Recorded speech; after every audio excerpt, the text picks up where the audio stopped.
Kayak apa contohnya ulama-ulama yang jahat itu? Seperti hadis, seperti perkataan Ka'ab rahimahullah tadi antara lain. Imam Ghazali memberikan contoh tentang ulama-ulama yang jahat itu. Beliau menulis tentang sebuah hadis Rasulullah SAW yang menyatakan bagaimana kelakuan-kelakuan atau akhlak-akhlak ulama-ulama yang dikatakan tadi. Beliau mengatakan wa minal ulama may yakhzunu ilmah fala yuhibbu an yujada inda ghairih. Ini contoh-contoh kelakuan-kelakuan ulama-ulama yang ditakutkan Nabi, lebih ditakutkan daripada Dajjal dalam hal membahayakan umat. Wa minal ulama man yakhzunu ilmahu fala yuhibbu an yujada inda ghairih. Ada di antara ulama, salah satu kelakuan ulama yang jahat itu adalah ulama yang menyimpan ilmunya. Dia tidak suka ilmunya itu didapat di orang lain. Jadi ini hendak sorangan aja bisi ilmu itu kada akan bagi ke orang lain. Orang lain kada boleh mengetahui ilmu itu. Disimpan untuk dirinya aja. Misalnya ada 10 ilmu, ini bisa ilmu nahu, ini bisa ilmu saraf, ini bisa ilmu fikih, ilmu tauhid, ilmu tasawuf, ini bisa semuaan diajarkan kecuali sebuting. Ini kada boleh aku bagi saya kurang tahu. Nah, itu termasuk akhlak kelakuan ulama su. Kata Rasulullah, "Fadzalika bidarkil awwal minan nar." Itu ulama yang seperti itu nang mau menyembunyikan semacam ilmu tadi, itu dia akan berada di tingkatan pertama daripada api neraka. Di tingkatan pertama daripada api neraka.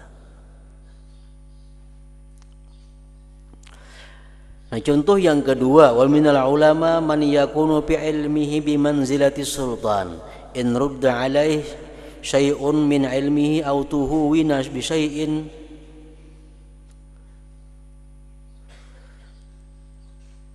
min haqqihi ghadiba fadzalika fi darki tsani minan nar.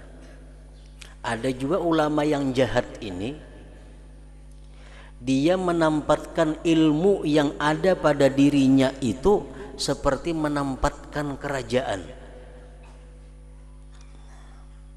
Jika ilmunya ditolak orang atau dia tidak dihormati orang, dia akan marah. Nah, jadi ini maulah ilmu yang ada pada dirinya itu untuk memperbudak orang. Sehingga kalau ada saran-saran yang ampunnya kada diterima orang, ini sarik.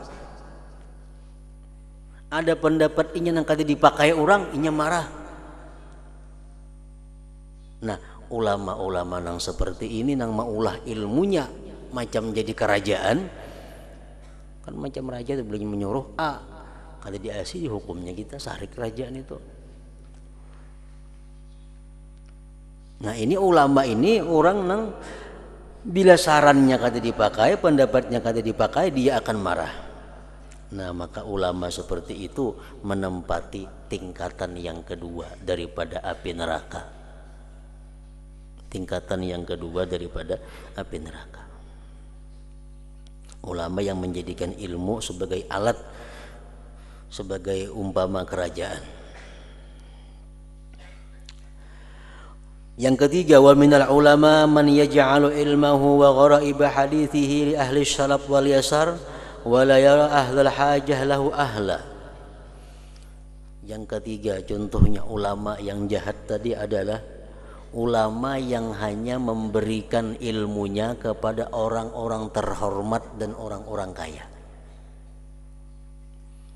Kalau kada sugih, kada kau dapat ilmuku larang harganya. Orang miskin kada kau mengaji lawaninya. Fadzalika bidarki tsalis minan nar. Ini ulama yang jahat. Dia berada di tingkatan yang ketiga daripada api neraka.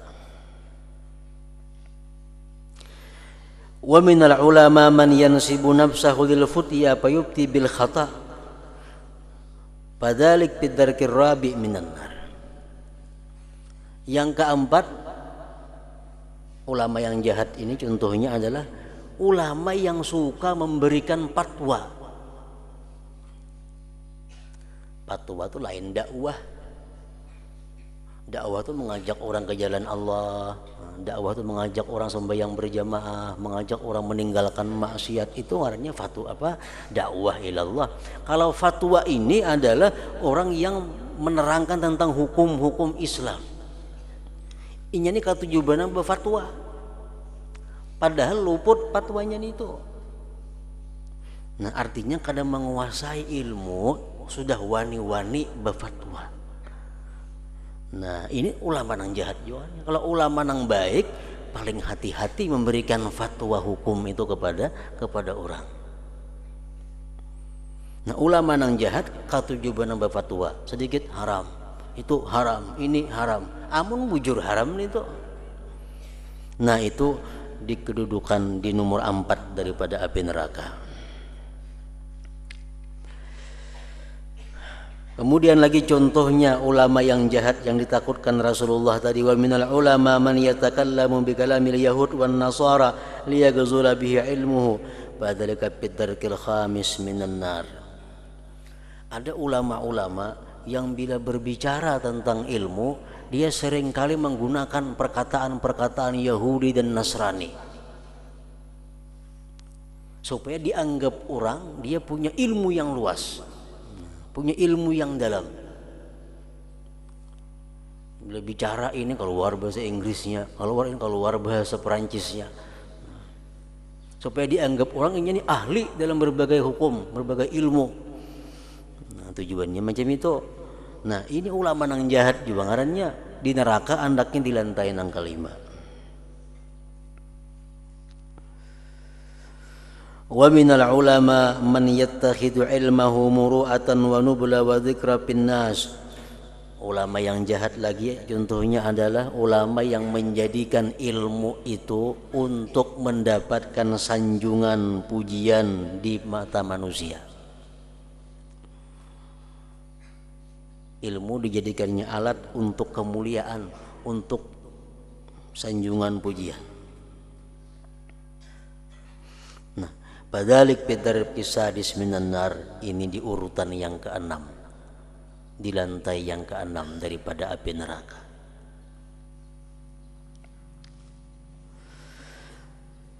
Dan yang terakhir yang ke-7, minal ulama man yastafizuhu zahul wal ujubu fa in wa'iza anafa wa in wa'aza anafa wa in wa'iza anifa fadzalika bidarkis sabi minan nar.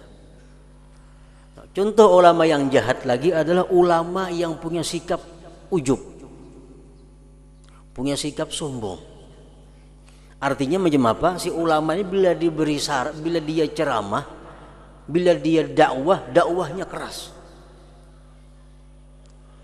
Wa iza wa'aza anafa, kalaunya ceramahnya keras, bumamai aja. Kata bumamai yang adanya lain dakwah. Dan bila mana dia diberi nasihat, dia akan marah.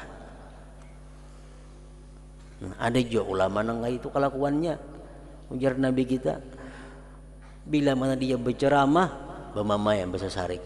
Bila mana dia dinasihati orang, diberi saran oleh orang, inya nang sarik. Nah, itu ulama adalah golongan dimasukkan ke dalam tingkatan yang ke-7 daripada api neraka. Nah, jadi itulah contoh-contoh praktik-praktik nang kalau kita hendak jadi ulama mesti dijauhi contoh-contoh seperti itu, kelakuan-kelakuan seperti itu, karena jelas kelakuan seperti itu bukan kelakuan ulama yang mana mereka itu adalah kekasih Allah Subhanahu wa taala.